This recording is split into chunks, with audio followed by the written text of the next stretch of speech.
Welcome to Truth on Target. Donald Trump may assume toughness, but his political career has already been sentenced to death, a life sentence with no path to redemption. Let's rewind his reckless record. Launched a global tariff war, alienating every U.S. ally. Tried to grab Greenland, turning himself into an international laughingstock. Attempted to topple Venezuela's president and picked a reckless fight with Iran, turning geopolitics into his one-man reality show. It was all a theatrical display of hegemony, a desperate ploy to fire up his base and cling to power. But this high-stakes gamble? He lost everything. The latest poll has dealt a devastating blow. Trump's approval rating has plummeted below 40%, hitting a record low for his entire presidency. Even more fatal, No King's protest, drawing 9 million people, has crossed party lines. Once unwaveringly pro-Republican red states are now wavering, with droves of former supporters defecting to join the marches. There are undoubtedly hidden forces pulling the strings behind this, most likely a clandestine collusion between insiders of both parties and foreign powers, all determined to completely dismantle Trump's base of support. And it's all setting the stage for November's midterms, the final knife that will break him. At his current rate, siphoning off just 5 to 10% of his votes is enough to hand Democrats a stunning reversal. The red to blue flip is all but guaranteed. His remaining 2 years? They'll be a hollow presidency, a total lame duck session. He'll be completely sidelined, powerless to act, forced to watch as his agenda is systematically gutted. To make it worse, Trump has trapped in a quagmire with Iran, with no way out. The situation right now is, Trump can't win a war.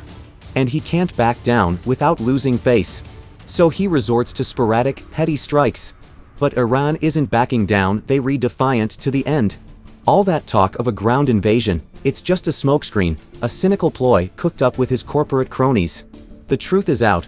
Wall Street's infamous taco strategy exposes it all. On April the 7th, Trump announced a deadline for that same night, threatening a civilization will cease to exist. Markets panicked, with U.S. stocks and oil prices swinging wildly. Then, on the night of April the 7th, approximately 90 minutes before the deadline, Trump suddenly agreed to a ceasefire, and the taco reversal unfolded. Right after the ceasefire, U.S. stocks and stock futures surged. Trump precisely manipulated market expectations, allowing Wall Street and his donor allies to reap massive profits. Plain and simple, it was all a staged show, one to line capitalists' pockets and keep Trump himself in power. This is the price of Trump's tyranny. Some say he's a political cockroach, he always bounces back. Sorry, but not this time. First, he's 79 years old. If he finishes his term, he'll be 82. His energy is gone. He no longer has the strength to rally crowds with his old fire. Second, the anti-Trump movement is a juggernaut. Red states are defecting. The world is against him. And the midterms will deliver the coup de grace. He has no path to recovery. Third, and most vicious, the second he leaves office, the Democrats will move in for the kill.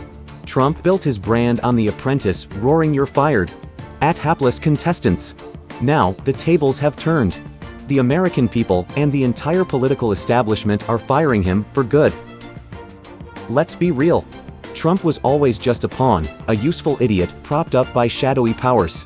His madness, his tyranny, it was all calculated from the start. Now that he's outlived his usefulness, he's being discarded like trash. The big question, after the midterms, will Trump resign early? And what ruthless tactics will the Democrats use to take him down for good? Drop your predictions in the comments.